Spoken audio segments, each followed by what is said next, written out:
바이 시그널 떴습니다, 여러분. 여기 보시면 노란 선이 녹색 선을 추월해야 됩니다. 골든 크로스가 나오면 바이 시그널이 뜨게 될 거거든요. 그러면 여기서부터 이렇게 하면은 11선이 21선보다 더 좋은 가격이 되거든요. 그럼 자연스럽게 여기서 골든 크로스가 나오게 될 것 같습니다. 그럼 파란색의 바이 시그널이 딱 하고 뜨게 될 것 같아요. 중요한 부분은 바이 시그널이 떴다고 해서 바로 상승하는 건 아닙니다. 바이 시그널이 뜬 다음에 오히려 단기적으로는 하락했을 때가 더 많았어요. 하락한 다음에 다시 좀 크게 올라서 올타임 하이를 넘어서게 되는 거죠. 이제까지는 바이 시그널 뜬 다음에 올타임 하이 못 찍은 적은 한 번도 없거든요. 그런 의미에서 126K를 넘어갈 가능성은 생긴 거죠.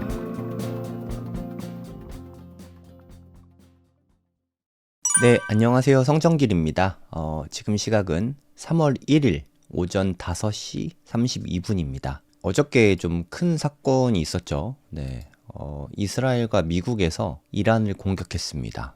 이란을 공격하고 비트코인 가격이 엄청난 속도로 추락을 했습니다. 어저께 분위기가 계속 안 좋았었는데 안 좋았던 중에 이스라엘에서 이란을 공격했다 이 뉴스가 나오자마자 순식간에 큰 폭으로 좀 낙폭이 좀 크게 떨어졌습니다.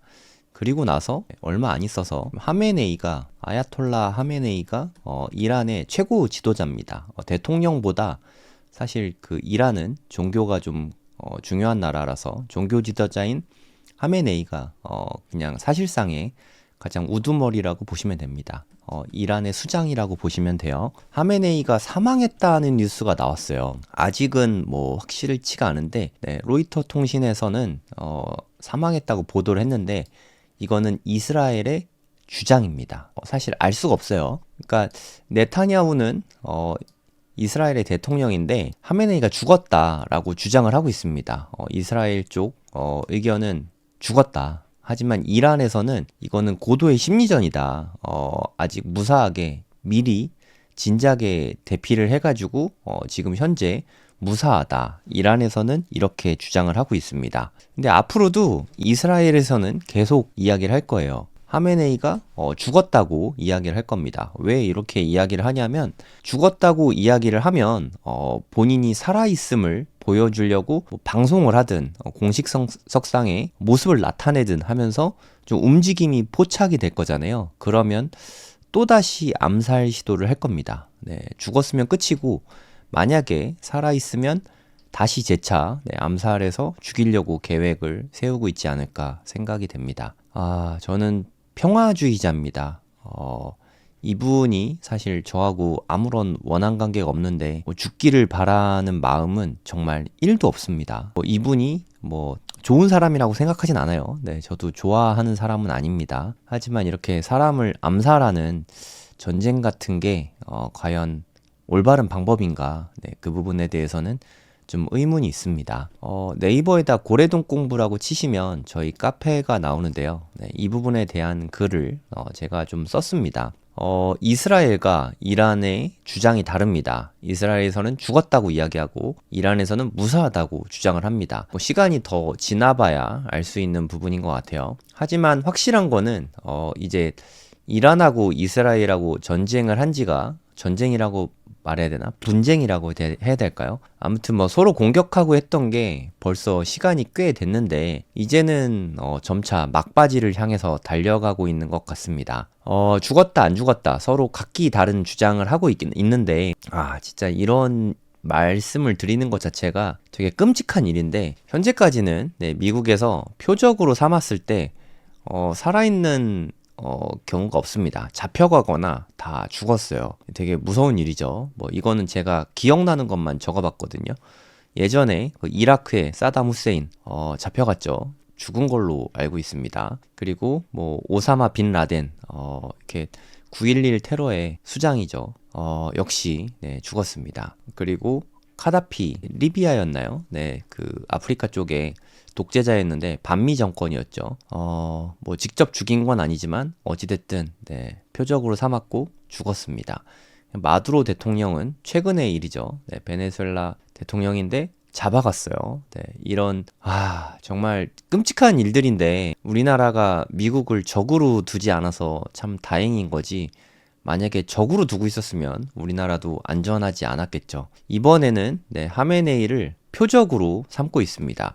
심지어 네, 좀 이따 말씀드리겠지만 트럼프 대통령이 연설도 녹화를 해서 다 이야기를 했습니다. 네, 좀 이따가 그 스크립트도 같이 한번 보도록 할게요. 하메네이를 목표로 삼고 있는 거를 네, 명확하게 했다는 거거든요. 표적이 됐으니까 이미 죽어 있을 수 있고 살아 있다고 해도 재차 공격을 시도해서 아마 암살을 하는 쪽으로 하게 될 것 같습니다. 이런 말을 제가 한다는 것 자체가 되게 끔찍한 일입니다. 누군가를 죽이는 걸, 이게 맞나요? 네. 비트코인 가격을 떠나서, 투자를 떠나서, 저는 평화주의자입니다. 이런 일이 앞으로는 다시는 없었으면 좋겠습니다. 러시아랑 우크라이나 전쟁 터지기 전까지만 해도 평화라는 게 너무 당연했거든요. 근데 뭐, 러시아 쪽의 전쟁, 그리고 이란, 이스라엘 뭐 이쪽의 전쟁들 제발 이제는 뭐 어떤 식으로든 화해를 하든 끝이 나든 평화가 빨리 좀 찾아왔으면 하는 바람입니다. 뭐 모든 사건은 양면성이 있으니까 제가 아까 하메네이를 뭐 별로 이렇게 좋아하진 않는다고 말씀드렸죠. 제가 좋아하지 않는다고 해서 죽어야 된다고 생각하진 않습니다. 하메네이가 이란에서 지금 시민들이 시위를 하고 있거든요. 예전에 광주에서 있었던 5.18 느낌으로 시위를 하고 있는 것 같아요.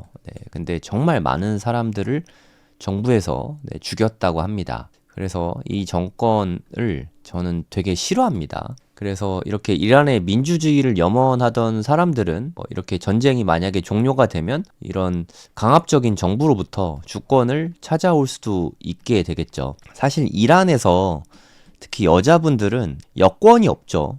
여성분들은 거의 인권이 없다시피 합니다. 이런 부분들이 좀 빨리 끝났으면 해요. 저도 근데 이런 방법으로 끝나는 게 바람직한 방법인지는 잘 모르겠습니다. 근데 무력 진압을 했다는 것 자체가 규탄 받을 수밖에 없는 행동을 한 거죠. 뭐 이렇게 돌아오는 게 맞는지는 모르겠지만 하메네이가 잘못한 게 분명히 있습니다. 요즘에 보면 100년 전에 막 2차 세계대전 나고 막 이랬던 그때가 생각이 나요. 지금이 전쟁이라니 또 여기저기서 계속해서 전쟁이 터지는 게 되게 불안하고 좀 이게 맞는지 그런 의문이 좀 많이 듭니다. 이게 좀 어떤 방식으로든 빨리 평화가 찾아왔으면 하는 그런 개인적인 바람이 있습니다.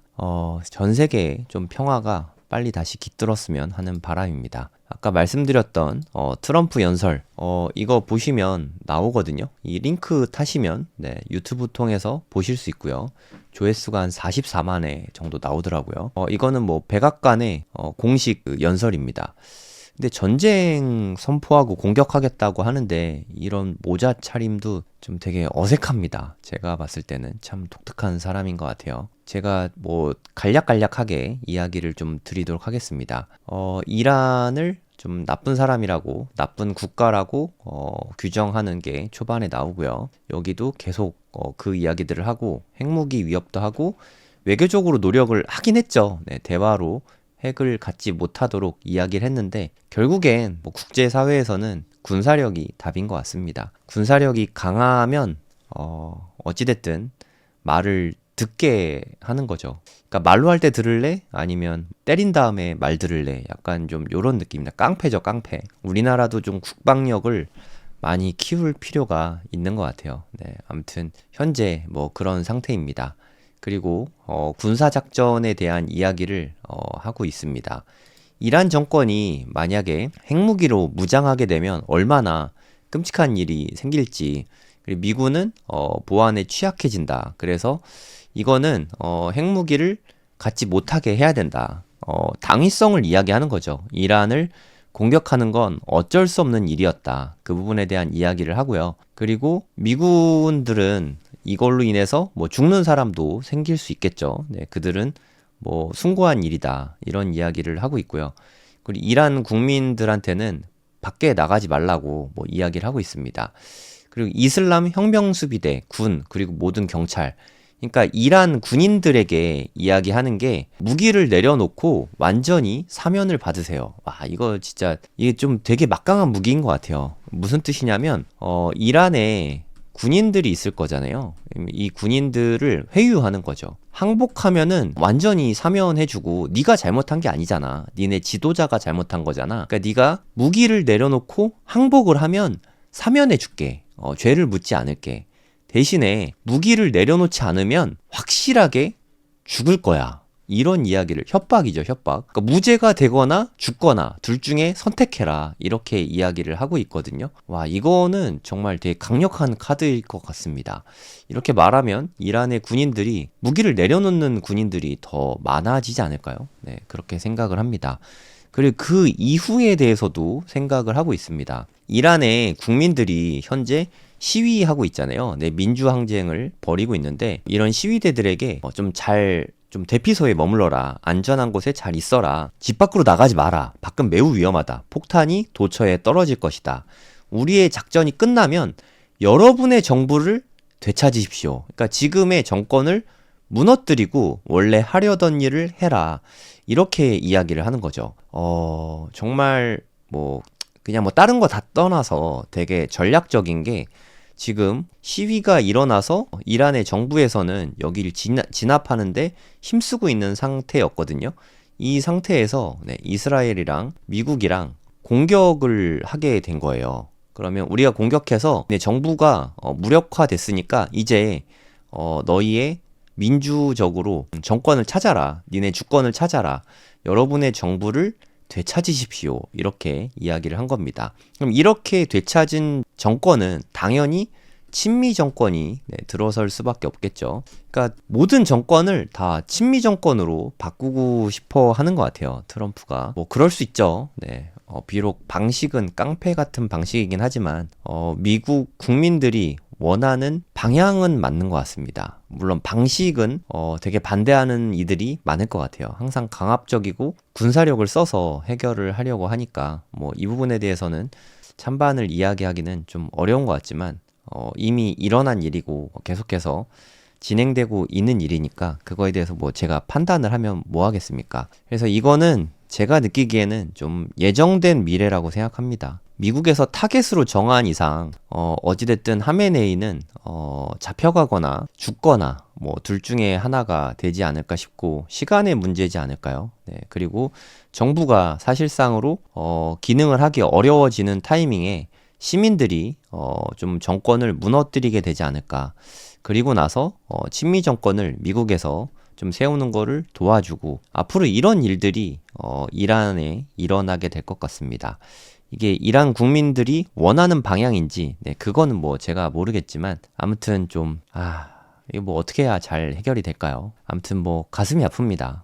이런 전쟁이 나는 것 자체가 제 개인적으로는 너무 마음이 아픕니다. 하여튼 현재 상황이 이렇습니다. 비트코인이 좀 크게 하락을 하다가 하메네이가 죽었다는 뉴스가 나오고, 이제 그럼 전쟁 끝인가? 라는 기대감 때문에 가격은 다시 오르고 있죠.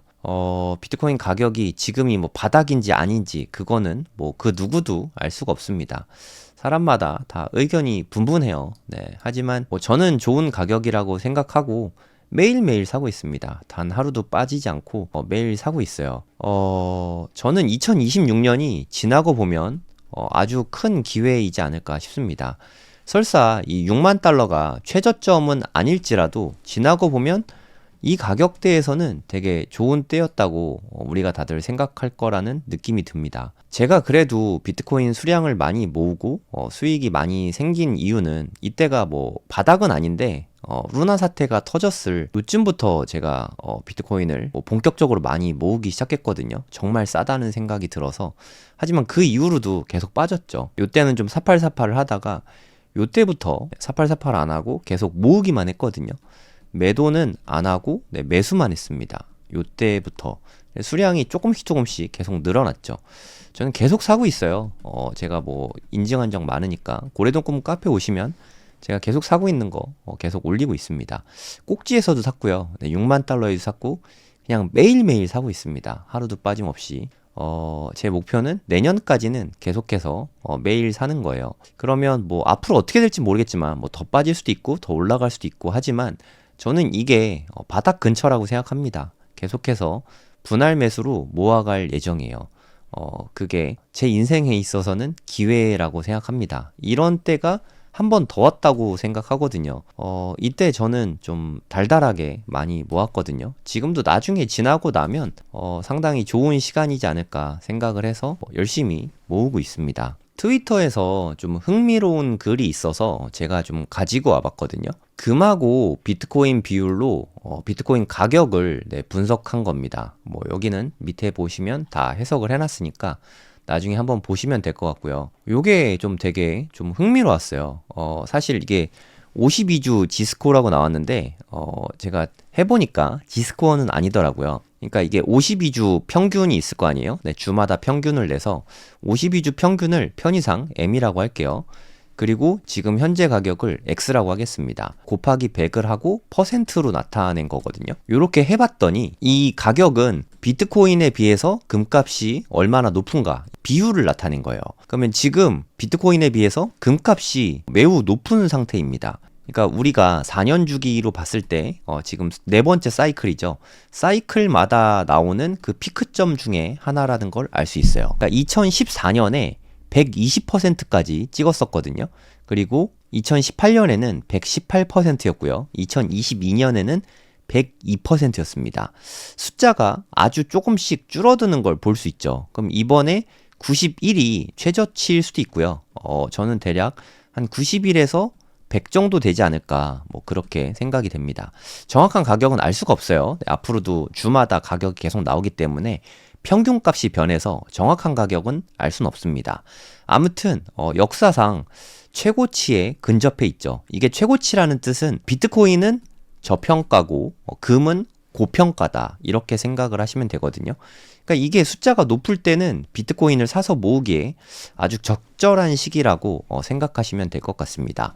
여러분도 혹시 백테스트 해보는 거 원하시는 분들이 있을지 몰라서 제가 데이터를 일부러 올려놨습니다. 여기 보시면 다운로드 받을 수 있어요. 그냥 다운 받아 가시면 됩니다. 저는 유료 버전을 쓰고 있거든요. 트레이딩뷰를. 트레이딩뷰 유료 버전 쓰시면 여기 차트 데이터를 다운로드 받을 수 있어요. 제가 이렇게 다운로드 받은 차트 데이터를 여기다 올려놨고요. 그걸 바탕으로 제가 아까 말씀드렸던 그 공식으로 차트를 그래프를 그려본 겁니다.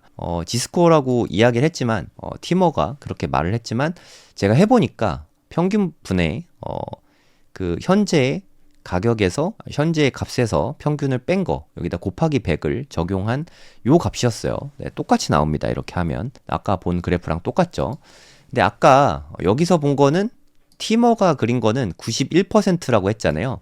하지만 지금 또 많이 하락을 하지 않았습니까? 그래서 지금 현재는 94%입니다. 사실 6만 달러일 때가 94%였는데 6만 달러가 바닥일 가능성도 좀 있다고 생각이 됩니다. 여기가 122%, 118%, 102% 계속 조금씩 빠지고 있잖아요. 94%라고 치면 최고치를 찍은 걸 수도 있는 거죠. 뭐 98, 100, 102, 뭐 102를 넘어갈 수도 있겠죠. 하여튼 뭐 그럴 수도 있지만 이 정도면은 비트코인이 최고 저평가 중에 하나일 수 있다. 이렇게 보는 게 타당한 것 같아요. 그리고 또 하나 좀 제 눈에 좀 들어오는 게 솔직히 말해서 작년에 2025년 10월에 최고점이 126K였거든요. 우리가 생각한 것보다 솔직히 많이 못 올랐죠. 저는 한 140K에서 180K 정도에서 피크가 나오지 않을까 생각을 했는데 제가 생각한 최하단 밴드보다도 10%가 모자랐어요. 근데 저만 그렇게 느낀 게 아니라 이 숫자가 좀 많이 못 올랐다는 걸 보여줍니다. 위로 솟은 게 비트코인의 저평가니까 밑으로 떨어진 거는 비트코인의 고평가라고 생각을 하시면 되거든요. 이제까지 피크점에서 요때는 2013년에는 마이너스 96%였고요. 이거는 금에 대비한 겁니다. 비트코인 대비한 금의 가격입니다. 이때는 마이너스 89%, 이때는 마이너스 79%. 뭐 요 정도 비율이면 한 10%씩 커진다고 치면 그래도 뭐 한 마이너스 65% 뭐 요 정도는 가야지 타당하지 않습니까? 추세상으로 봐도 그렇고. 근데 확실히 비트코인이 고평가까지는 많이 못 갔어요. 그게 좀 되게 중요한 부분이라고 생각을 합니다. 확실히 많이 못 갔거든요. 다음엔 어떻게 될지 모르겠지만 다음에는 이 추세대로만 간다고 치면 만약에 한 70%를 찍는다고 치면 진짜 20만 달러, 30만 달러? 한 30만 달러 정도는 될 것 같거든요. 이렇게 될지 안 될지 모르겠지만 다음번에는 다시 이 추세를 좀 따라갔으면 하는 바람은 있습니다. 그만큼 이번에는 제대로 많이 못 오르고 급하게 빠진 것 같아서 이 부분이 좀 씁쓸하긴 합니다. 갑자기 여기 솟아있는 생뚱맞은 이 지점은 뭐냐? 네, 요거는 코로나 때입니다. 2020년 3월에 비트코인 폭락했거든요. 네, 이때 한 3,800달러인가? 그 정도 됐습니다. 지금 그렇게 많이 빠졌다고 하는데 66,000달러잖아요. 거의 뭐 한 20배 가까이 네, 오른 거죠. 최고점까지 하면은 한 30배 이상 올랐었죠. 코로나 때 대비해서는. 그러니까 그만큼 이때 폭락했었습니다. 뭐 비트코인 조롱하는 사람들 많은데 사실 역사상으로 봤을 때 비트코인을 이기는 자산은 몇 안 됩니다. 네, 제가 아까 올려드린 그 데이터를 차트로 그린 거거든요. 그러니까 분자가 금입니다. 금. 그러니까 비트코인에 비하면 금은 사실상 거의 뭐 0으로 수렴하는 수준입니다. 뭐 최근 데이터만 놓고 봐도 어마어마하죠. 로그를 끄면 그냥 쭉 바닥입니다. 완전 바닥이라서 보이지도 않아요. 이 정도 수준입니다. 근데 이게 비트코인이 조롱을 받을 일인가 하는 생각이 좀 들어요. 그나마 로그 차트를 켜야 요렇게 좀 보이는 수준이거든요. 이게 가면 갈수록 점점 더 낮아지고 있죠. 그래서 요렇게 보면은 좀 경향성이 잘 안 보여서 그 비율을 이렇게 백분율로 이렇게 나타내 보니까 52주 평균에 비교를 해보니까 정말 좀 명확한 차트가 좀 그려진 것 같아요. 저는 뭐 최근에 본 데이터 중에서 가장 인상적이었습니다. 저는 이렇게 볼 생각을 못하고 이걸 바탕으로 좀 분석을 했었거든요. 근데 요때쯤이 그래서 좀 바닥이지 않을까라고 생각을 했는데 거기서 이렇게 더 올라가더라고요. 그러니까 이걸로는 평가하기가 좀 되게 어려웠었는데 확실히 요렇게 보니까 경향성이 좀 훨씬 더 잘 보이는 것 같거든요. 여러분이 봤을 때는 어떻습니까? 네, 지금이 바닥일 가능성도 조금 보이는 것 같지 않습니까? 뭐 지금 뭐 제가 바닥이라고 주장하는 게 아니라 뭐 그건 누구도 모르죠. 어찌됐든 바닥권인 거는 확실한 것 같아요. 물론 금값이 떨어지고 비트코인 같이 떨어지면은 이게 별로 이렇게 의미가 없을 수도 있긴 한데 금값이 만약에 더 오르고 비트코인 더 떨어지면 이게 더 많이 치솟게 됩니다. 하여튼 현재는 비트코인이 저평가 상태인 것만은 확실한 것 같아요. 이런 맥락이라고 보시면 되고 이 티머가 글을 좀 길게 썼잖아요. 영어에 압박이 있으실 테니까 제가 한글로 다 번역을 좀 해놨습니다. 저도 여기에 대해서 좀 동의하는 바가 좀 있습니다. 지금 현재는 금과 은이 나란히 이렇게 1, 2위를 차지하고 있죠. 비트코인은 지금 13위네요. 작년에 얼마 전까지만 해도 은은 비트코인 밑이었거든요. 어느덧 2위 자리가 은이 차지하고 있네요. 뭐 앞으로는 어떻게 될지 모르겠지만 솔직히 제 생각에 비트코인이 앞으로 10년 내에 2등 정도는 할 것 같아요. 그때는 은도 좀 저 밑으로 좀 떨어져 있을 것 같습니다. 비트코인이 2위 정도는 할 수 있을 것 같은데, 그러니까 비트맥시 분들은 금의 시총을 추월할 거다 이런 말씀도 많이 하시거든요. 그래서 그냥 그런가 보다 저도 그렇게 생각을 그동안 많이 했었는데 그거는 솔직히 제 생각에 쉽지는 않을 것 같아요. 수익률로 놓고 보면 비트코인이 앞으로도 평균 수익률은 금보다 높을 수 있지만 비트코인이 금을 뛰어넘는다. 이거는 솔직히 쉽지는 않을 것 같습니다. 왜냐하면 현재 비트코인이 1.3 트릴리언 달러죠. 많이 쪼그라들었네요. 여기 2배 이상이었던 것 같은데 아무튼 현재는 1.3 트릴리언 달러입니다.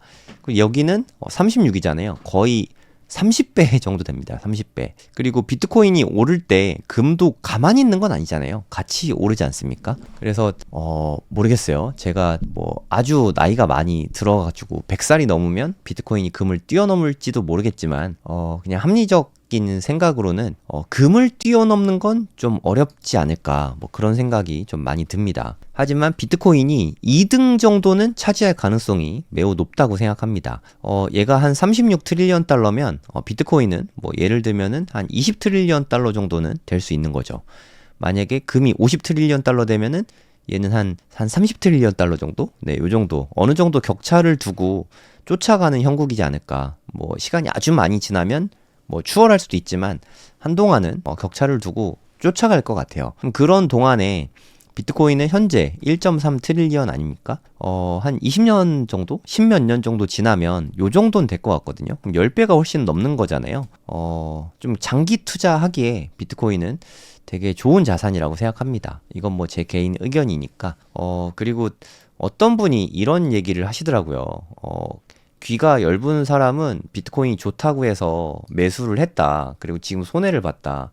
이거 사과해야 되는 거 아니냐. 저한테 이런 이야기를 하더라고요. 그러니까 뭐 그분의 마음은 알겠지만 제가 비트코인에 대해서 이야기를 처음 시작한 게 이때였거든요. 실제로 저도 이때 가장 많이 샀고 이때 이야기를 했는데 본인이 여기서 매수를 하고는 지금 빠졌으니까 사과를 해라 라고 말하는데 이게 맞습니까? 저는 이때 이후로 방송을 안 한 적이 없어요. 네, 그리고 이게 떨어질 때마다 방송을 했거든요.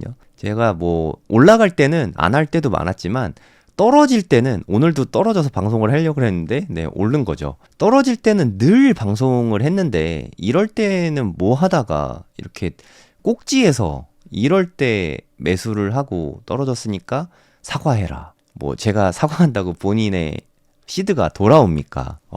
잘 생각해서 판단하시기 바랍니다. 저는 그냥 저의 생각을 여러분과 공유할 뿐이지 보장해주지 않습니다. 잘 생각해서 판단하시기 바랍니다. 지금 뭐 국장도 되게 잘 나가고 나스닥도 네, 고점 부근에서 이렇게 횡보하고 있고 비트코인은 네, 정말 반토막이 나 있는 상태잖아요.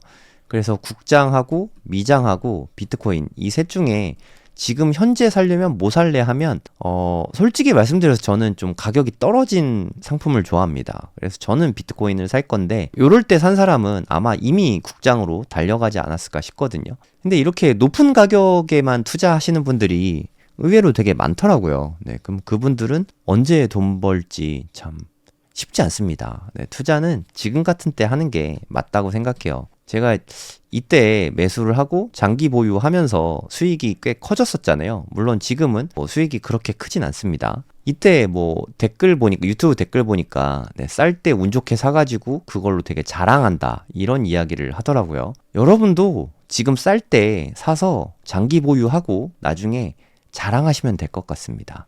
이게 말이 쉽지 되게 어려운 일이거든요. 그리고 하락장에서는 오르는 건 별로 없고 횡보하다 떨어지기만 계속해요. 그래서 진짜 정말 무섭고 투자하기 어렵거든요. 하락장을 안 겪어봤으니까 그런 이야기 하는 거죠. 하락장에 뭐 모아가 본 적이 없으니까 그게 쉽다고 오해하는 것 같습니다. 이렇게 뭐 횡보하다가 뚝 떨어지고 횡보하다가 뚝 떨어지고 횡보하다가 뚝 떨어지고 횡보하다가 뚝 떨어지고 이게 진짜 끝도 없이 이어지거든요. 그리고 인플루언서든 뭐 주변 투자자든 다 끝났다고 해요. 제가 이것도 갖고 왔는데 윌리 우라는 네, 이분이 쓴 글인데 이분 뭐 나름 트레이더고 비트코인을 좋아하는 사람입니다. 비트코인을 저격하고자 하는 사람이 아니에요. 근데 이런 분도 요새 쓴 글을 보면 이런 글을 씁니다. 일단 하락 매도세는 어느 정도 소진이 된 것 같다. 아마도 한동안은 횡보하고 숨고르기를 할 것 같다. 뭐 물론 조금 반등할 수도 있지만 7만 달러 중반, 그게 뭐 얼마 안 오른 거거든요. 근데 그것도 못 오를 가능성이 높다. 그러니까 7만 달러 중반까지도 못 오를 가능성이 높다. 그러니까 되게 약세장으로 보는 거죠. 침체장으로 보고 있는 거죠. 그 이유는 유동성이 악화되면서 시장 체제가 크게 약세이기 때문입니다. 그러니까 지금 약세라서 올라갈 가능성은 별로 없다. 잘해야 횡보야. 이런 이야기를 하고 있네요. 그리고 약세가 끝나고 강세 모멘텀이 오려면 내년 1, 2분기 돼야 돼. 앞으로 1년 넘게 기다려야 상승장 올 거야. 네, 이거는 전형적인 4년 주기 사이클을 이야기하는 겁니다. 지금 현재로 보면 한 이쯤이거든요. 그럼 한동안 또 이렇게 큰 폭의 하락이 나타날 수 있고 본격적인 상승이 나타나는 게 이때잖아요. 그러니까 2027년 1, 2분기 돼야 그쯤은 돼야 다시 상승장이 올 거야. 이런 의견이라고 보시면 되는데 아마도 윌리우는 4년 주기 사이클을 강하게 믿고 있는 것 같습니다. 45,000달러가 약세장의 바닥이 될 거야. 지금 뭐 66,000인데 45,000을 이야기한다는 거는 지금으로부터 30% 정도는 더 빠질 거야. 이런 이야기를 하고 있죠. 세계 거시경제가 붕괴한다면, 세계 거시경제가 붕괴하나요? 네, 만약에 붕괴한다면 3만 달러까지 빠질 수가 있어. 그리고 비트코인이 망하지 않는 선에서 최고 많이 빠지면 16,000달러야. 강세장이 유지가 된다는 뜻은 무슨 말이냐면 이때 세상이 망할 것 같았지만 망하지 않고 다시 이렇게 올랐죠. 마찬가지입니다. 세상이 망할 것 같이 빠져도 여기 한 16,000, 17,000 뭐 여기까지만 빠지고 버티기만 해도 나중에 다시 강세장이 올 거야. 이런 의견이라고 보시면 됩니다. 뭐 너무 강한 이야기라 가지고 근데 여기까지 빠진다가 아니라 한 45,000까지는 빠질 거다. 이런 의견이라고 보시면 되고요. 제 의견이 아닙니다. 이건 윌리 우의 의견을 제가 번역해서 써놨을 뿐이에요. 최종 방어선은 많이 밀리면 아주 많이 밀리면 16,000달러까지 밀릴 수 있다. 뭐 이런 글을 막 쓰고 있거든요. 그러니까 비트코인을 좋게 생각하는 사람도 다들 하락장을 전망을 하고 있단 말이에요. 그런 상태에서 계속 모아가는 게 정말 어려운 일입니다. 나중에 오르면 비트코인 투자한 분들에게는 박수 쳐주셔야 돼요. 지금 코스피 투자해서 큰 수익 얻으신 분들은 저는 정말 박수 쳐드리고 있습니다. 가슴속 깊이 축하드리고 박수 쳐드리고 있어요. 왜냐하면 코스피가 한 5년 동안 힘들었거든요. 이제 기지개 펴고 날아오르고 있는데 그분들 얼마나 고통이 컸습니까? 그 고통에 대한 대가가 지금 주어지고 있는 거거든요. 저도 앞으로 뭐 1년 동안 더 고통받겠죠. 4년 주기 사이클대로라면. 하지만 이 고통이 끝나고 나면 이 상승의 열매를 또 맛볼 수 있지 않을까요? 투자라는 게 다 그런 것 같습니다. 지금처럼 뭐 전쟁 터지면 뭐 또 빠지고 뭐 하면 빠지고 뭐 거래소 망하면 빠지고 코인 망하면 빠지고 뭐 이런 일들이 앞으로도 뭐 더 생길 수 있죠. 그럼에도 불구하고 뚝심을 갖고 계속 모아가는 게 쉬운 일이 아닙니다. 공부를 정말 많이 해야 되고 확신이 없으면 할 수 있는 일이 아니에요. 이게 스트레티지의 CEO가 쓴 말인데 한 번은 우연이다. 두 번은 뭐 우연의 일치일 수 있다. 뭐 이런 이야기를 하고 5번은 헌신이다. 10번은 용기다. 100번은 확신과 신념이다. 이런 이야기를 했거든요. 우리가 300 프로젝트를 하잖아요. 정말 이런 약세장에서 300일 동안 매일매일 매수하는 건 진짜 어마어마한 확신이 있고 신념이 있는 게 아니면 힘듭니다. 약세장에서 매수하는 게 되게 어렵거든요. 근데 우리 300 프로젝트 같이 하시는 분들이 이렇게나 많잖아요. 23일차가 오늘 또 됐는데 저도 함께하고 있습니다. 300 프로젝트 22일차. 뭐 저는 원래도 매일 사고 있었고 300 프로젝트 하면서 더더욱 매일매일 사고 있습니다. 하루도 빠짐없이 매수하고 있잖아요. 여러분도 비트코인을 좋게 생각하신다면 하루도 빠짐없이 이렇게 꾸준히 모으시면 나중에 약세장에서 모은 사람들이 결국에는 좀 부자가 된다고 생각합니다. 그리고 또 좋은 글이 있어서 소개해드리고 마무리하도록 하겠습니다. 봉봉팔사님이 쓰신 글인데요. 예전에도 좋은 글 쓰신 적이 있어서 제가 소개해드렸던 것 같습니다. 제인스트리트가 뭐 공격을 했었다. 그래서 비트코인이 가격이 빠졌고 10시마다 매도를 막 했었는데 테라폼 랩스에서 제인스트리트를 고소했죠. 고소하면서 트레이딩을 금지시켰습니다. 제인스트리트를.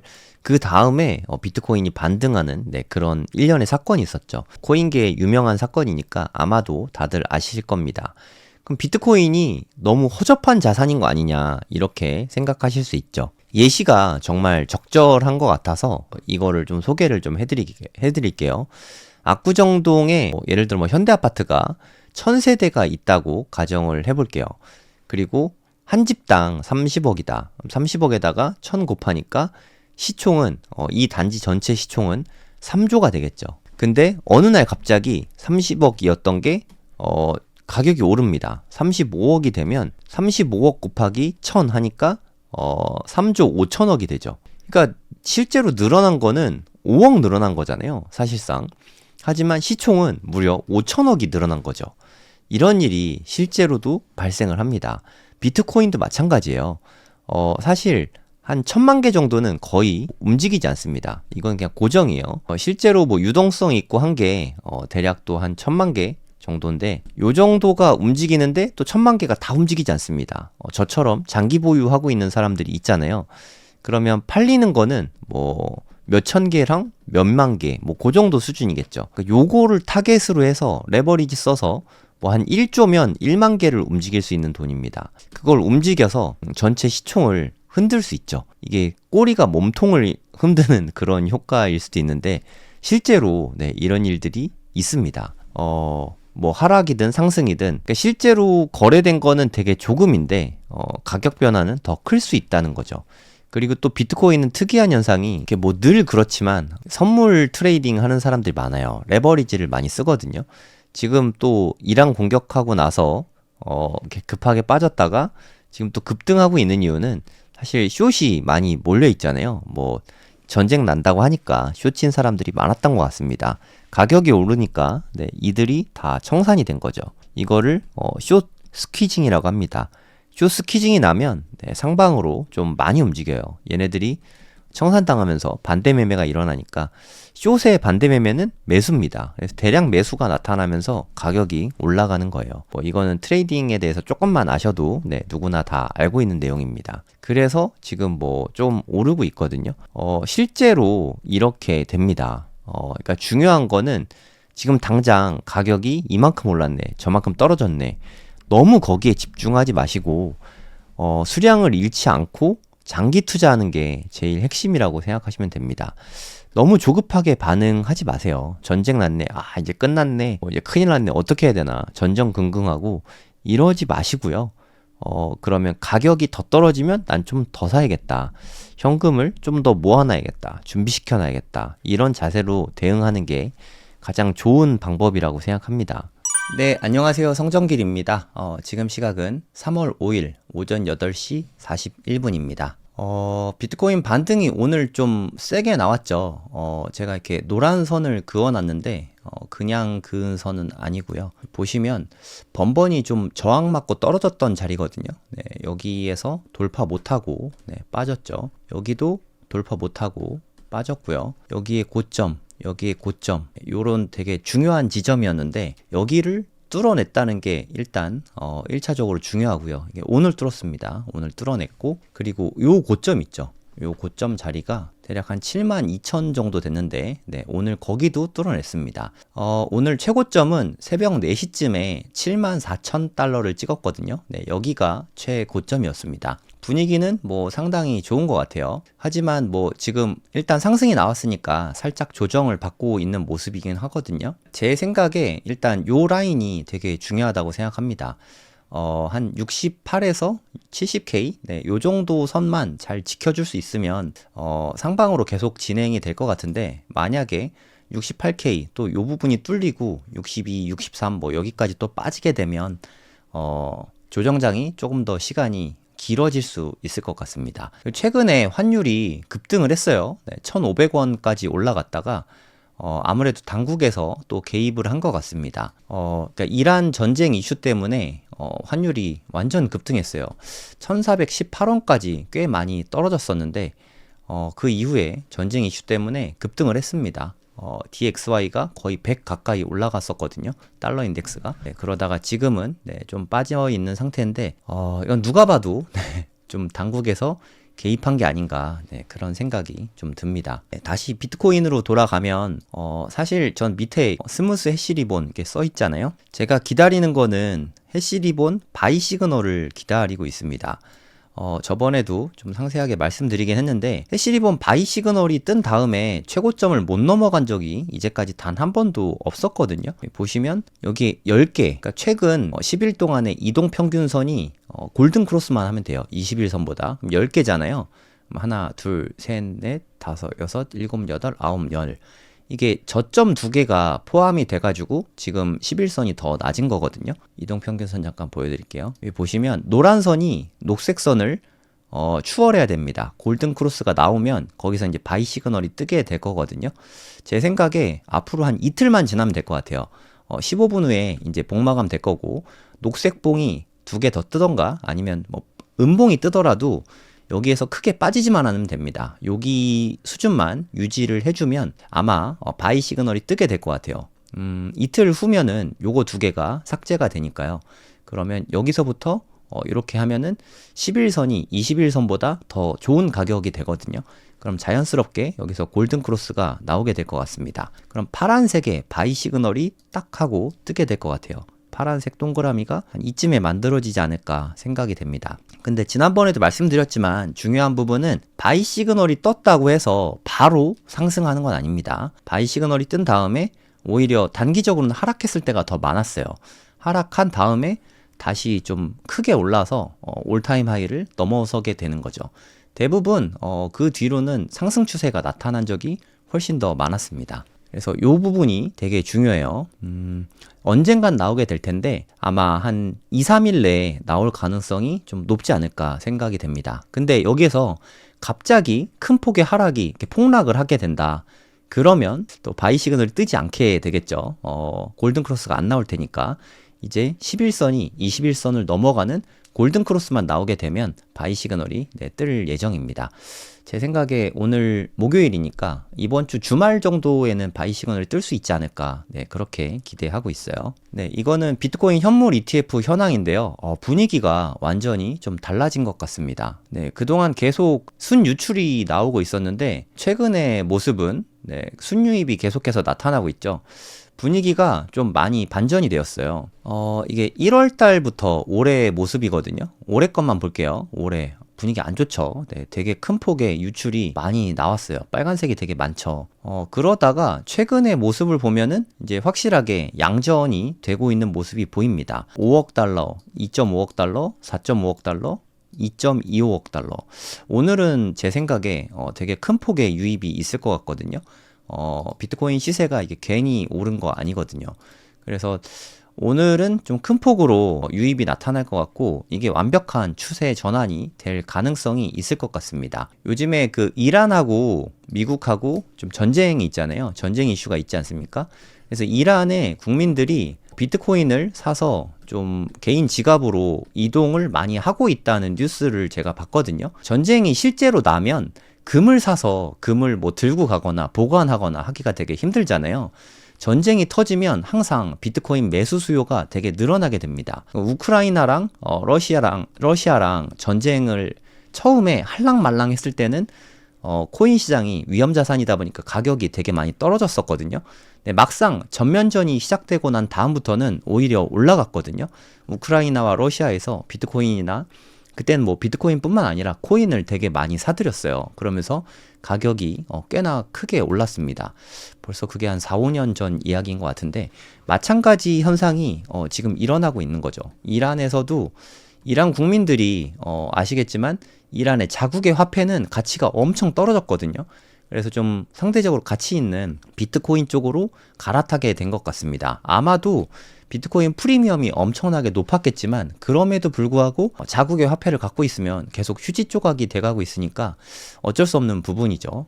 이란도 지금 뭐 정국이 아주 불안정한데 화폐 쪽도 너무 불안정하죠. 그래서 앞으로는 이런 현상이 좀 지속되지 않을까 생각이 됩니다. 물론 갑자기 또 이렇게 이란하고 미국하고 좀 장기전 양상으로 가게 되면 그거는 사실 가장 안 좋거든요. 비트코인에 있어서 좀 불확실성을 되게 싫어하거든요. 어떤 식으로든 좀 빨리 마무리가 되면은 비트코인 시세에는 큰 도움이 될 것 같습니다. 비트코인도 오늘 한 7, 8% 올랐고 그 덕분에 스트래티지도 좀 많이 올랐죠. 10%나 올랐습니다. 스트래티지가 요새 분위기가 좀 괜찮아요. 여기 MNAV가 제가 봤을 때 최저치가 1.02까지 빠졌었는데 한 프리미엄이 20% 정도 더 올라왔죠. 앞으로 어떻게 될지는 모르겠지만 만약에 비트코인이 상승세로 가게 되면 스트래티지는 프리미엄이 조금씩 더 높아질 것 같습니다. 하지만 뭐 법인이면 어쩔 수 없지만 개인이 투자하시는 거라면 스트래티지보다는 비트코인을 모아가는 게 여러모로 안정적이라고 생각합니다. 그러면 그 세계의 인플루언서들은 현재 시장을 어떻게 보고 있는지 제가 고래동공부 카페에다 글들을 좀 많이 올려놨거든요. 네이버에다가 고래동공부라고 검색을 하시면 됩니다.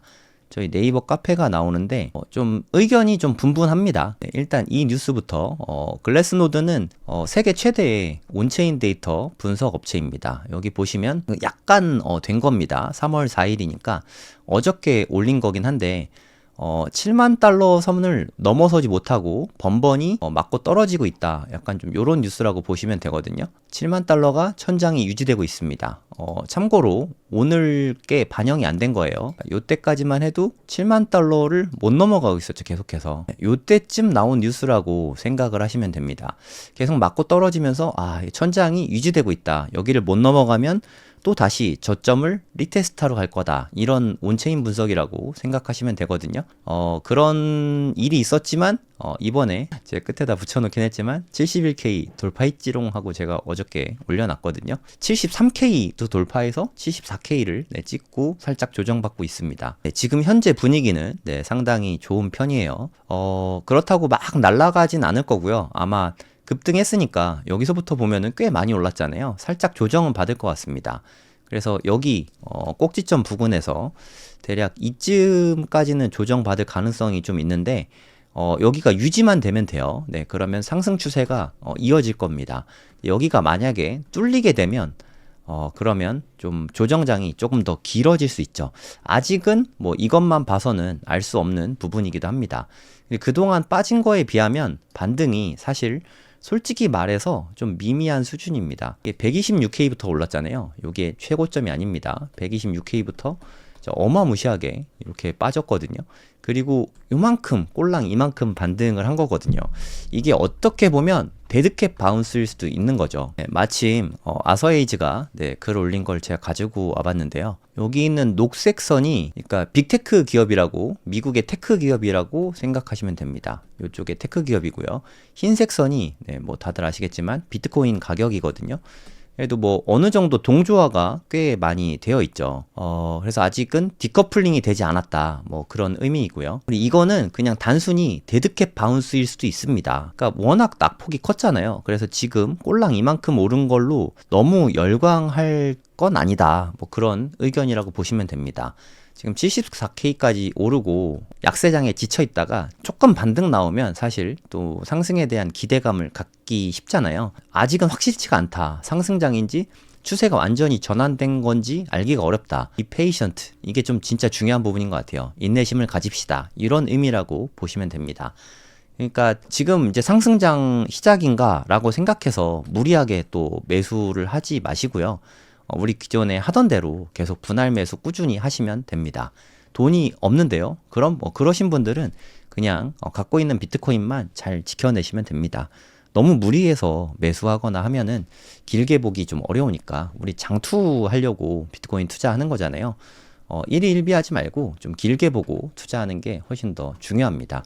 밑에 그런 내용이라고 보시면 됩니다. 또 이렇게 부정적인 얘기만 하면 재미가 없으니까 피터 브렌트 의견이 솔직히 저도 이런 기대를 요즘에 조금 하고 있거든요.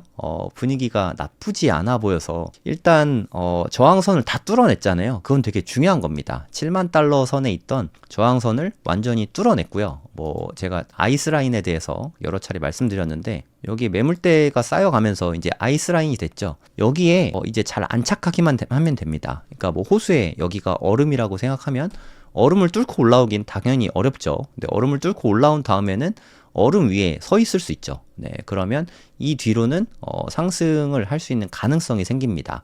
그래서 이 라인을 지켜주는 게 정말 중요해요. 대략 한 68에서 70K 이 밑으로 떨어지지 않고 지켜주는 게 상당히 중요한 부분입니다. 그리고 피터 브렌트의 의견은 고점들을 연결하고요. 또 마찬가지로 저점들을 연결을 하면요. 이렇게 삼각수렴 형태의 모습이 보이는데 보시면 알겠지만 명백하게 상방 돌파를 했죠. 이게 그냥 삐죽 솟았지 않습니까? 그리고 애매하게 솟은 게 아니라 완벽하게 솟았습니다. 그리고 보시면 알겠지만 거래량도 꽤 많이 생겼거든요. 여긴 바이낸스 차트입니다. 거래량도 터지면서 삼각수렴 돌파, 상방 돌파를 했거든요. 이게 의미가 없진 않습니다. 이건 되게 중대한 의미를 갖는 부분이기도 하거든요. 그래서 상방으로 추세가 전환됐을 수도 있다고 생각한다. 이런 뷰라고 생각하시면 됩니다. 요맘때 그리고 여기 때에서 요거 깨졌을 때 피터 브렌트가 요때만 해도 한 9만 달러 됐거든요. 6만 달러 근처까지 빠질 수 있다. 이런 얘기를 했는데 정확하게 6만 달러를 딱 찍었죠. 뭐 우연이긴 하겠지만 아무튼 여기서는 정확하게 맞췄거든요. 지금 요 추세를 벗어나서 이게 좀 잠재적으로 중대한 신호라고 생각한다. 중대한 변화의 시작이다. 그러니까 하락 추세의 이제 변화, 이제 상승 추세로의 전환일 수 있다고 본다. 네, 그런 의견이라고 보시면 됩니다. 좀 많은 의견들이 오가는데 어찌됐든 급하게 서두를 때는 아니라고 생각하고요. 추세 전환이 될 가능성이 좀 있다고 생각은 듭니다.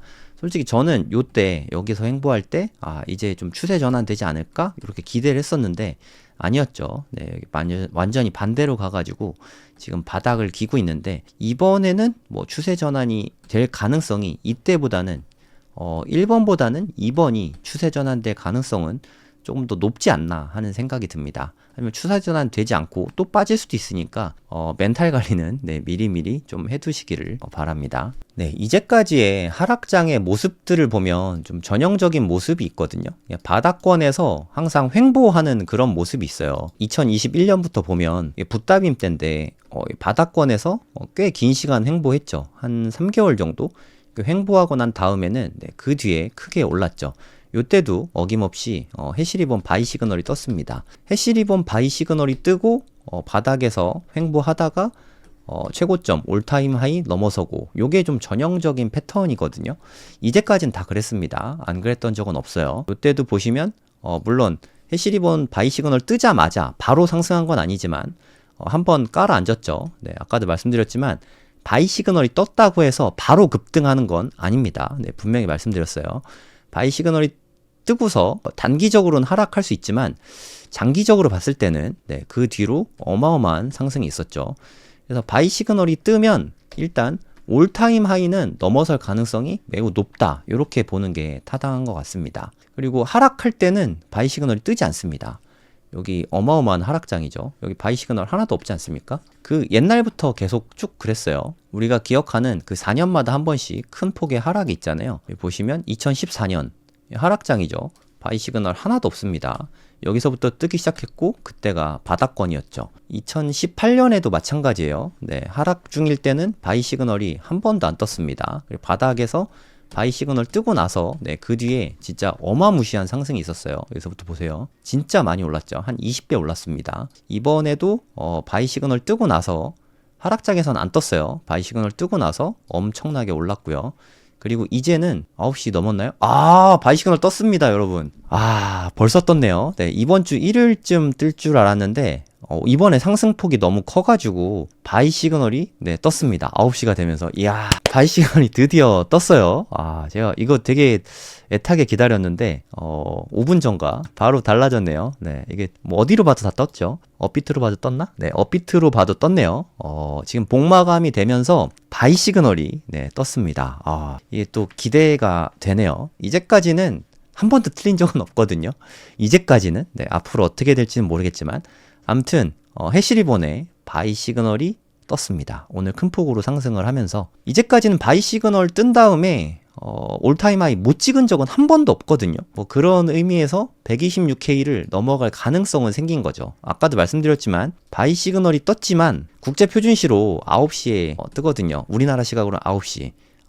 UTC 빵에서 뜨니까 암튼 네, 바이 시그널이 현재 떴습니다. 앞으로 어떻게 전개될지 모르겠지만 기대감이 생기는 건 뭐 어쩔 수 없네요. 바닥일 때 바이 시그널 근데 한 번 떴다고 해서 바로 급등하는 건 아니에요. 뭐 어찌됐든 몇 달 내로는 상승 추세로 좀 전환이 되지 않을까 뭐 그런 생각이 듭니다. 바이 시그널이 거의 바닥일 때도 뜨고요.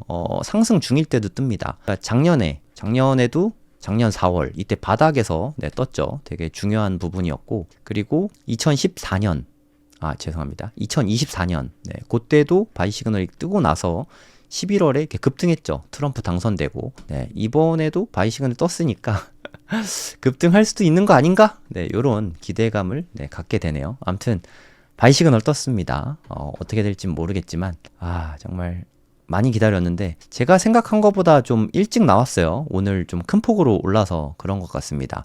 전 한 이틀 정도 더 걸릴 줄 알았는데 이번에 상승이 그만큼 크다는 의미이기도 합니다. 제가 방송하면 항상 하락이라고요. 제가 이제까지 비트코인 방송을 3년 내내 했는데 계속 하락하면 계속 떨어졌어야 되는 거 아닌가요? 그렇게 따지면. 네. 그건 말이 안 되는 소리인 것 같은데요. 하여튼 바이 시그널은 떴습니다. 뭐 오를지 떨어질지 모르겠지만 네, 그게 팩트입니다. 126K를 일단 좀 넘어줬으면 좋겠네요. 네, 뭐 2억, 3억 뭐 거기까지는 뭐 언제 될지 모르겠으니까 일단 지난 전고점은 좀 넘어줬으면 하는 네, 바람입니다. 어찌됐든 뭐 저는 비트코인 하나도 안 팔았고요. 앞으로도 한 10년 동안은 팔 생각이 없는데 길게 보고 좀 우상향하는 그런 자산이 됐으면 좋겠습니다. 이게 변동성이 진짜 확실히 좀 커요. 네, 만약에 여기가 바닥이었다고 치면 많이 줄어들기는 한 것 같습니다. 네.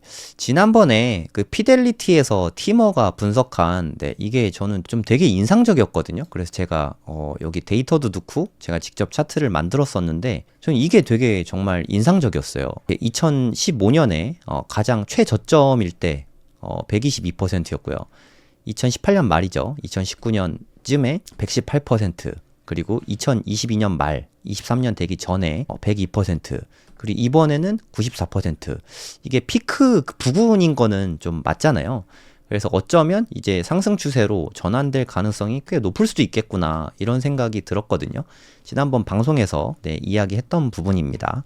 고래동부 카페에 이 글이 있거든요.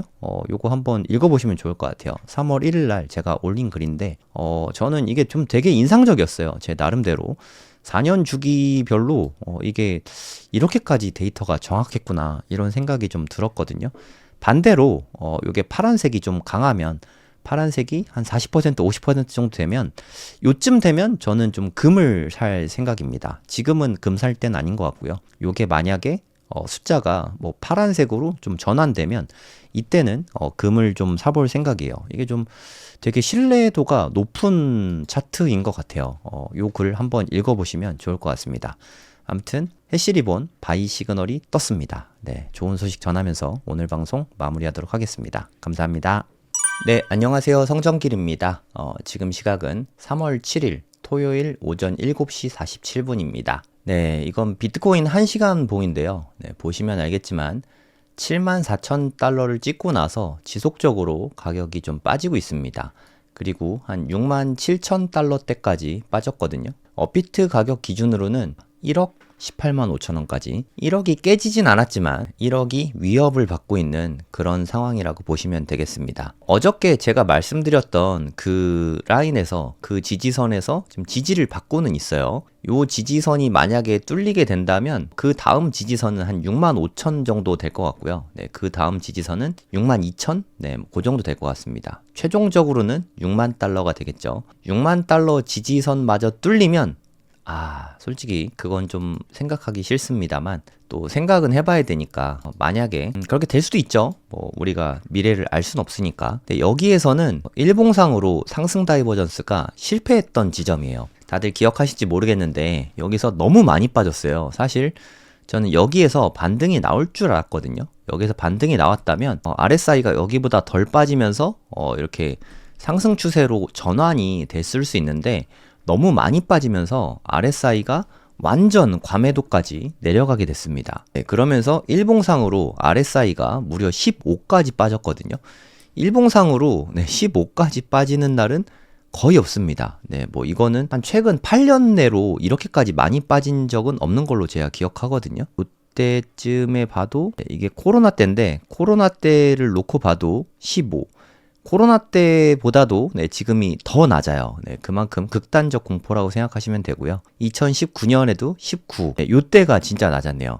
2018년까지 내려가거든요. 무려 8년 만에 최저치입니다. 최근에 6만 달러까지 빠진 게 일봉상 RSI가 15까지 빠졌기 때문에 이건 정말 역대급의 낮은 숫자라고 보시면 되거든요. 15.84. 뭐 이거를 생각해 봤을 때 아주 공포스러웠던 때는 확실한 것 같아요. 지금 뭐 이란하고 미국하고 전쟁이 나면서 이란에서 호르무즈 해협을 봉쇄하고 심지어 유조선을 공격까지 하고 있죠. 네, 그러면서 유가가 폭등을 하고 있습니다. 어저께만 해도 한 80달러 정도였는데 유가가 오늘은 배럴당 91달러까지 치솟았어요. 네, 한 12%가 하루 만에 올라왔거든요. 이게 언제까지 계속될지 모르겠지만 지금은 되게 공포스러운 상태입니다. 바이 시그널이 떴다고 해서 바로 급등하는 거 아니라고 말씀드렸죠. 네, 역사상으로 봐도 단기적으로는 크게 빠졌을 때가 되게 많았습니다. 해시리본에 바이 시그널이 떴다고 해서 바로 급등하는 건 아닙니다. 오히려 바이 시그널이 뜬 다음에 단기적으로는 큰 폭으로 하락했을 때가 되게 많았거든요. 만약에 6만 달러를 깨고서 조금 더 빠지게 되면 이렇게 무지막지하게 빠지면 안 돼요. 살짝 깨는 정도, 대략 한 56K에서 한 58K 정도 여기까지 빠지게 되면 상승 다이버전스가 아주 예쁘게 뜨게 되거든요. 일봉상으로 상승 다이버전스가 뜨고 그 다음에는 상승 추세로 전환할 가능성이 좀 있어 보입니다. 이제까지 해시리본 바이 시그널 뜬 다음에 큰 폭의 하락이 있었을 때 그랬던 적이 꽤 많거든요. 좀 예를 들어볼게요. 가장 대표적인 게 2024년 7월 말에 여기서 바이 시그널이 떴어요. 한 7만 달러까지 올랐습니다. 단기적으로 좀 올랐다가 어마어마하게 큰 폭으로 빠졌어요. 그래서 49K까지 빠졌거든요. 무려 마이너스 30%를 맞았습니다. 하지만 그 이후에는 여러분들도 다 아시겠지만 그 이후엔 정말 어마무시하게 올랐습니다. 거의 3배 가까이 올랐거든요. 49K에서 126K까지 큰 폭의 상승이 있었습니다.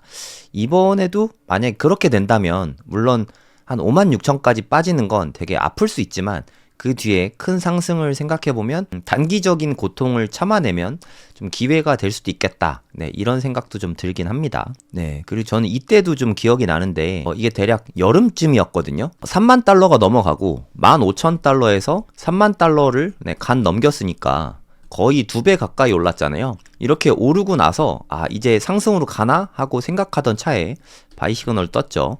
큰 폭으로 하락을 했습니다. 뭐 얼마 안 빠져 보이시긴 하겠지만 여기에서 한 32K까지 올랐던 비트코인이 한 25K까지 빠지거든요. 대략 한 마이너스 20%? 요 정도가 훅 하고 빠진 거죠.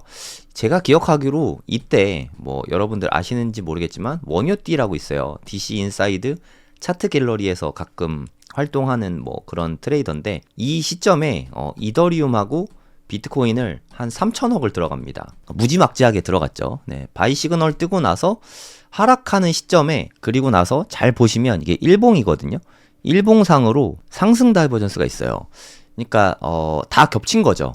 해시리본으로 바이 시그널이 뜨고 큰 하락이 나오면서 일봉상으로 상승 다이버전스까지 떴을 때 요때가 아주 좋은 타이밍이 될 수 있다는 거죠. 네, 그래서 이게 또 되게 기억에 남는 시점인데 요게 한 2023년 정도 됐습니다. 최근의 사례 한 2개 정도를 보면 바이 시그널이 뜨고 나서 한번 빠질 때가 더 많았어요, 사실. 그래서 바이 시그널이 떴을 때 바로 급등하는 거 아니라고 제가 한 10번은 말씀드린 것 같아요. 그러니까 여기에서 바로 급등하는 게 아니라 오히려 큰 폭으로 빠질 수도 있습니다. 그러면 여기에서 만약에 큰 폭으로 빠지면서 상승 다이버전스가 만들어지면 그때가 매수하기에 최적기가 될지도 모르겠어요. 저는 이때가 오면 저희 어머니한테도 한번 말씀드려 보려고요. 엄마, 비트코인 좀 사보면 어때? 이런 타이밍이 올지 안 올지 모르겠어요. 만약에 온다고 치면 제가 어머니한테 전화드린 타이밍은 여기서부터 빠진 타이밍이 아니라 다시 올라와서 한 지금 가격 정도, 한 7만 달러 정도를 넘어설 때 그때 전화를 드릴까 생각 중입니다. 56K까지 빠졌다가 그러면 추세가 전환하는 거잖아요. 제가 제일 좋아하는 매수 타이밍입니다. 저는 이렇게 내려갈 때 무릎보다는 올라갈 때 무릎을 가장 좋아하거든요. 사람들한테 추천해 줄 때도 사실 가격은 똑같잖아요. 1번에 추천하나 2번에 추천하나 가격은 똑같은데 1번에 추천하면 욕먹습니다. 왜냐하면 그러니까 저는 사실 이때부터 사는 걸 더 좋아하거든요. 여기서부터 분할 매수하면 되니까. 근데 보통 사람들은 내가 사자마자 올라야 돼요. 그래서 사자마자 조금이라도 빠지면 저한테 항의를 합니다. 아니 좀 길게 보고 투자를 해야 되는데 그게 참 어려운가 봐요. 근데 여기서부터 투자를 권유하면 여기서부터 이게 오르잖아요. 참고로 저는 투자 권유 같은 거 전혀 안 합니다. 2024년에 저희 어머니가 저한테 물어보셨어요. 정기라 엄마 비트코인 좀 살까? 그래서 굳이 지금? 하면서 제가 사지 말라고 말렸거든요. 아마 샀으면 지금까지도 시달리고 있을 것 같아요. 네, 아무튼 이때는 올라가는 타이밍이잖아요. 그래서 이때는 사서 엄마 지금 사가지고 한 10년 정도 가지고 있을 수 있으면 사도 되는데 그거 아니면 사지 마. 이렇게 말씀을 드리려고 하거든요. 이때가 오면 여러분께도 말씀드리겠습니다. 아무래도 추세가 전환됐을 가능성이 꽤 높습니다. 여러분께도 말씀을 드리도록 하겠습니다. 오늘도 글을 좀 많이 올려놨는데 네이버에다가 고래동 공부라고 검색을 하시면 저희 카페가 나오거든요. 네, 글 한 3개 정도 올린 거를 다 설명드리도록 하겠습니다. 글 3개가 다 좀 길어가지고 이거는 피델리티에서 보고서를 올린 거예요. 뭐 그거에 대한 내용인데 그냥 원문을 여러분들이 보시면 좋을 것 같아요. 밑에 링크도 달아놨거든요. 이걸 클릭하면은 이 원문이 나옵니다. 피델리티에서 보고서로 쓴 거예요. 여기에 디지털 에세 파트가 있거든요. 이 파트에서 쓴 보고서입니다. 일개 유튜버인 제가 분석하는 것보다 훨씬 더 높은 급여 받고 분석하는 분들일 테니까 되게 잘하시지 않겠습니까?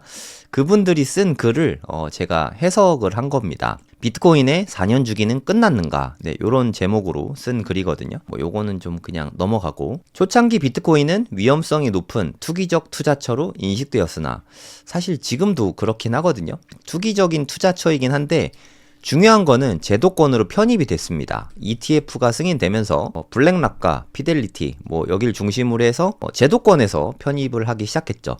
그래서 함부로 장난질을 할 수가 없습니다. 제인스트리트에서도 예전에 장난질 했을 때는 별로 정부에서도 신경 쓰지 않았지만 지금은 법원에서 트레이딩 하지 마라, 조작하지 마라 하고 명령을 내릴 수 있게 제도권으로 편입이 되고 있는 상태인 거죠. 예전과는 그런 점에서 많이 좀 달라졌다고 생각합니다. 2025년을 기점으로 트럼프가 당선되면서 미국을 중심으로 한 정부의 태도가 우호적으로 변화했다. 이게 좀 중요한 부분이라고 생각합니다. 미국 정부의 태도는 우호적으로 변했는데 비트코인의 가격은 오히려 빠졌습니다. 2025년에 비트코인 쪽으로 자금 유입이 없었던 게 아니에요. 진짜 어마무시하게 많았거든요. 역대 최대 물량의 현금들이 유입이 됐는데 자금의 유입이 이렇게 엄청났지만 흔히 말하는 뭐 올드 갱스터 고래들, 오지 고래들이 무지막지하게 팔았습니다. 몇만 개씩 팔았어요. 와, 이렇게 많이 팔 수 있나 싶을 정도로 막대한 양을 팔면서 지금의 하락장이 오게 됐죠. 사실은 훨씬 더 많이 올라갈 수 있는 그런 자금이 투입이 됐는데 솔직히 여러분들도 한 1조 정도 있으면 수익 실현하고 싶지 않겠습니까? 오래 갖고 있었잖아요. 뭐 10몇 년 갖고 있었는데 그리고 자산이 조 단위가 됐는데 거기서 더 부자가 되면 뭐 하겠습니까? 네, 그래서 매도세가 좀 많이 나왔던 것 같아요. 그래서 생각보다 많이 못 오르고 저는 적어도 한 140K에서 180K 정도까지는 올라갈 거라고 생각을 했었는데 거기까지 못 올랐죠. 하단부에서 10% 빠진 126K까지만 올라가고 멈추고 지금 마이너스 50%를 맞았죠. 뭐 현재는 그런 상태입니다. 안정화된 시장.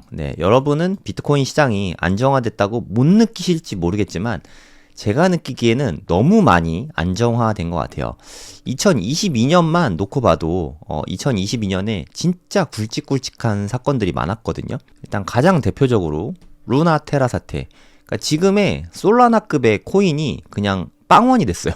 완전히 그냥 사라져 버렸습니다. 요런 사건이 있었고 3에로우 캐피털이라고 약간 좀 대출 플랫폼이라고 생각하시면 되거든요. 여기도 망해버렸고 그리고 미국의 2대 거래소였던 FTX 거래소마저도 망했습니다. 진짜 어마어마하게 굵직굵직한 사건들이 연달아 터졌는데 지금은 어떻습니까? 코인 시장에 솔직히 말씀드려서 비트코인 자체가 뭐 특별히 변한 게 없어요. 펀더멘털도 그대로고 미국에서 인정한 것도 그대로고 철회한 적이 없습니다. 그 상태 그대로고 ETF도 잘 돌아가고 있거든요. 근데 가격만 반토막이 됐어요. 마이너스 50%. 펀더멘탈은 똑같은데 가격만 반토막이 났다고 치면 이거는 좀 매수하고 모아가는 게 맞는 타이밍이 아닐까요? 그런 생각이 좀 듭니다. 변동성이 매우 작아지고 있습니다. 가격이 최저점을 경신한 이후에도 계속 변동성이 작아지고 있다.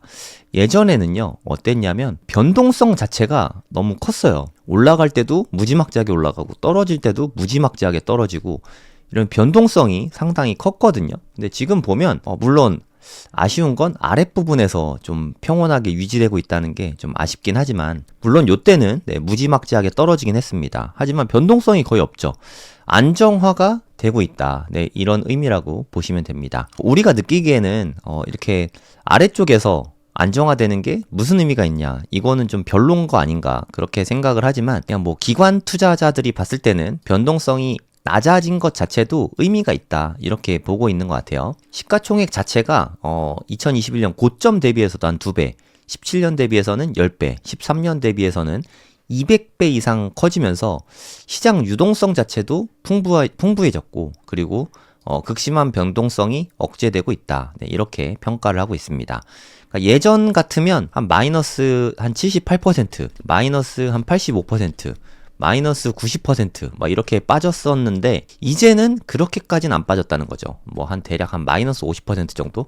물론 이것도 작은 건 아니지만 진폭 자체가 대폭 줄어들고 있다. 이렇게 보면 되는 거죠. 수요 구조의 변화, 기관 및 기업의 매집, 이게 좀 되게 중요한 부분인 것 같아요. 일단 ETF 출시가 그만큼 되게 좀 강력한 펀더멘털의 변화였다고 생각해요. 비트코인 자체에는 변화가 없지만 비트코인을 다룰 수 있는 주체가 그리고 되게 큰 손들이 들어오는 시장으로 좀 변화하게 된 거죠. 그렇게 되면 비트코인이 중앙화되면서 탈중앙화의 의미가 퇴색되는 게 아니냐, 그런 우려도 있긴 한데 이거는 좀 어쩔 수 없는 방향성이라고 생각합니다. 금 같은 경우도 그렇거든요. 금은 당연히 탈중앙화 상품입니다. 뭐 누가 죽는다고 금값이 이렇게 되거나 저렇게 되거나 하진 않잖아요. 금값을 좌우할 수 있는 주체는 이 세상에 거의 없다고 생각합니다. 그만큼 탈중앙화가 잘 되어 있음에도 불구하고 금 역시도 ETF가 승인되고 기관이나 기업들의 매집이 엄청 많아졌죠. 네, 마찬가지의 행보를 겪게 되는 거라고 생각합니다. 그나마 아직 비트코인은 기회가 있다고 생각을 하는 게 아직은 개인이 더 많이 갖고 있거든요. 개인 70%, 기관이 30%. 근데 이게 점차 변화하게 될 거예요. 주식 같은 경우는 개인이 30%, 기관이 70%를 담고 있거든요. 지금 개인들은 계속 팔고 있지만 기관은 계속 사고 있습니다. 이게 가장 중요한 부분인 것 같아요.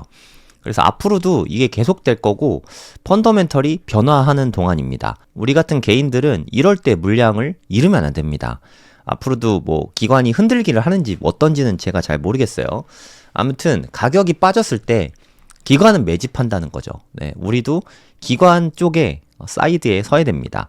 바이 사이드에 철저히 서서 물량을 늘려가야지 물량을 뺏길 시점은 아닌 것 같아요. 그리고 MVRV 같은 온체인 지표로 봤을 때 예전과는 확실히 좀 많이 달라졌다는 거죠. 이게 어떻게 보면 비트코인의 매력도가 낮아진 걸 수도 있어요. 예전에는 MVRV가 뭐 6배, 많게는 10배 막 이렇게 높아졌었거든요.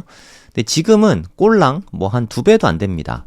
2배 수준 안팎까지밖에 안 올라갔어요. 이것도 좀 되게 중요한 부분인 거죠. 만약에 MVRV가 한 4배까지 올라간다고 치면 한 22만 달러까지도 올라갈 수 있다. 이렇게 이야기하고 있거든요. 네, 여기 보면 나오는데 예전에는 2013년엔 한 6배, 2017년에는 한 4배 요 정도까지 많이 올라갔었는데 지금은 한 2배 수준, 많이 올랐을 때도 그 정도밖에 안 올랐었다는 거죠. 만약에 옛날처럼 MVRV가 한 4배 정도 도달한다고 치면 비트코인 개당 한 22만 5천 달러 요 정도는 될 거다. 이런 의견이라고 보시면 됩니다. 대략 한 3.5억, 3억 5천만 원 정도? 요 정도까지는 상승 여력이 있다. 네, 요렇게 분석을 하는 글이라고 보시면 되겠습니다. 뭐 제가 쓴 글 아니고요. 네, 피델리티 연구소에서 암호화폐 연구소에서 쓴 글입니다. 그냥 저는 타당성이 어느 정도 있다고 생각해요. 지금의 이런 비트코인 펀더멘털 변화를 아주 잘 설명해주고 있는 그런 글이라고 생각합니다. 꼭 한번 상세하게 읽어보시면 좋을 것 같습니다. 그리고 이거는 제가 개인적으로 되게 좀 궁금해하고 있는 부분인데 코베이시 레터라고 읽나요? 뭐라고 읽는지 잘 모르겠네요. 코베이시 레터? 네, 그냥 코베이시 레터라고 제가 써놨는데 상당히 양질의 글들을 많이 올려주더라고요. 팔로우도 되게 많은 것 같아요. 이란에서 보이시죠? 유조선 공격하는 거예요. 이게 북한군 같은 느낌으로 이런 재래식 무기로 공격을 하는 건가 싶기도 하고 이게 대체 전쟁이 언제까지 지속될 것인가 이게 되게 중요한 팩터이지 않겠습니까? 만약에 이런 상태에서 이란하고 미국하고 전쟁이 종식이 된다. 그러면 비트코인 가격은 단기에 많이 오를 수 있어요. 하지만 미국과 이란의 전쟁이 장기화된다. 이러면 위험 자산들은 대부분 안 좋겠죠. 이 키는 누가 지고 있냐? 이 글에서는 유가가 지고 있다. 이렇게 말하고 있습니다. 키 인디케이터를 한번 봅시다. 이게 유가라고 생각하시면 돼요. 이게 오늘 게 아니라 갖고 오늘은 참고로 91달러까지 올라갔습니다. 엄청나게 치솟고 있죠. 유가가 이 모든 걸 결정해준다. 이렇게 보고 있거든요. 나머지는 다 알고 있을 테니까. 불과 작년 12월까지만 해도 한 3, 4개월 전이죠. 이때까지만 해도 2021년 이후로 처음으로 배럴당 55달러까지 떨어졌습니다. 유가 차트 잠깐 보실게요. 5일 선물 차트인데 여기 보시면 알겠지만 대략 한 55달러 수준으로 거래가 됐죠. 작년 12월만 해도 그렇습니다. 근데 불과 3개월 만에 엄청나게 많이 올라가가지고 오늘은 91.5달러까지 치솟았어요. 네, 유가가 지금 폭등하고 있는 그런 시기라고 보시면 됩니다. 그래서 이 레터를 보면은 전쟁이 장기화될지 어떨지의 여부는 결국 휘발유 값에 달려있다, 이렇게 보시면 됩니다. 솔직히 말해서 이란하고 미국하고 전면전을 하면 이란이 미국을 절대 이길 수 없어요. 네, 비교도 안 됩니다. 미국이 군사력 측면에서는 월등히 강할 수밖에 없겠죠. 그래서 여러분 뉴스 보시면 지상군 투입 이런 이야기가 많이 나오는 걸 보실 수 있어요. 그러니까 지상군 뭐 지금 이미 전쟁하고 있는 거 아니냐. 근데 전쟁이라고 하기에는 서로 타격만 하고 있잖아요. 뭐 예를 들어서 미사일만 서로 날리는 거는 전면전이라고 하기에는 좀 약합니다. 그래서 미사일만 날린 거는 그렇게 엄청나게 위험한 상황은 아닌데요. 만약에 지상군이 투입되기 시작한다. 지도를 보면서 설명하는 게 좀 편할 것 같아서 여기가 이스라엘이 있죠. 그리고 여기가 이란이 있습니다. 요 사이에 시리아도 있고 이라크도 있고 뭐 다른 나라들이 있죠. 그래서 그냥 서로 미사일만 이렇게 날리고 있는 거예요. 근데 미국이 만약에 요런 쪽으로 쳐들어가서 뭐 항공모함이든 아마 해군을 통해서 투입될 수밖에 없을 것 같은데 육로로 투입하는 건 너무 이게 길이 길어가지고 쉽진 않을 것 같습니다. 어찌됐든 해로를 통해서든 육로를 통해서든 지상군을 막 투입하게 되면 전쟁은 어찌됐든 종식이 될 거예요. 뭐 짧게 끝날지 어떨지 모르겠지만 미국의 군사력 수준을 생각했을 때 지상군을 투입하기 시작하면 생각보다 빨리 끝날 수 있습니다. 하지만 그 선택을 하기가 힘든 게 지상군을 투입하게 되면 미군 역시도 수많은 사상자가 나올 수밖에 없어요. 중간선거를 앞두고 있잖아요. 중간선거에서 요즘에 가뜩이나 트럼프가 평판이 별로 좋지 않습니다. 지난번 설문조사 결과를 보니까 찬성하는 거에 이란 타격에 대해서 찬성하는 사람이 미국 국민의 26%밖에 안 됐어요. 중간선거를 앞두고 지상군 투입하는 게 거의 불가능하다는 지표이기도 하거든요. 그럼 어차피 지상군 투입은 못한다고 치면 이란하고 전쟁은 길어질 수밖에 없습니다. 뭐 미국에서는 지상군 투입도 가능하다 이런 이야기를 하지만 현실적으로는 되게 힘들다는 거죠. 중간선거를 앞두고 있기 때문에 지금 그런 상황이라고 보시면 되고요. 그러면 이란에서는 물러날 생각이 별로 없는 것 같아요. 물론 뭐 계속 타격하고 서로 공격하고 뭐 그러고 있겠죠. 여기선 심지어 유조선을 공격해서 원유를 유조선으로 운송을 해야 되잖아요. 운송비가 거의 뭐 한 10배가 올랐습니다. 여러분 같으면 이런 상황에서 기름을 운반하고 싶겠습니까? 네, 운반하기 싫겠죠. 기름값이 치솟고 있는 거예요. 트럼프 입장에서는 유가가 상승하는 게 너무 큰 부담이란 말이에요. 인플레이션을 잡아야 금리도 인하시킬 수 있고 주식도 부양하고 비트코인도 올릴 수 있는데 트럼프가 유가가 높아지는 거를 되게 부담스러워 한단 말이에요. 그래서 뭐 국제법을 다 무시하고 베네수엘라까지 가가지고 마두로 대통령도 이렇게 잡아오고 막 했던 거거든요. 그래서 베네수엘라에 거기 유전이 되게 많으니까 기름을 막 생산해서 기름값을 낮추기 위해서 트럼프는 각종 노력을 하고 있는데 지금 이란을 오히려 때리면서 유가가 치솟아 버렸어요. 그래서 트럼프의 고민이 현재 되게 많아지지 않을까 뭐 이런 생각이 듭니다. 유가 차트로 다시 돌아와서 어저께 80달러, 지금 90달러거든요. 이런 추세로 가면 일주일 내로 100달러 돌파하는 건 아주 쉬워 보이고요. 어쩌면 사상 최고가를 찍을 수도 있습니다. 뭐 150달러까지도 막 이야기하는데 이쯤 되면 미국 국민들의 원성이 장난이 아니겠죠. 그러면 트럼프가 오히려 물러설지도 모르는 일입니다. 유가가 어떻게 될까? 네, 그게 이란하고의 전쟁이 장기화의 키다. 네, 이런 레터라고 보시면 되겠습니다. 미국의 군사적 지배력에 어떻게 대응할 수 있을까? 네, 이란의 대답은 유가다.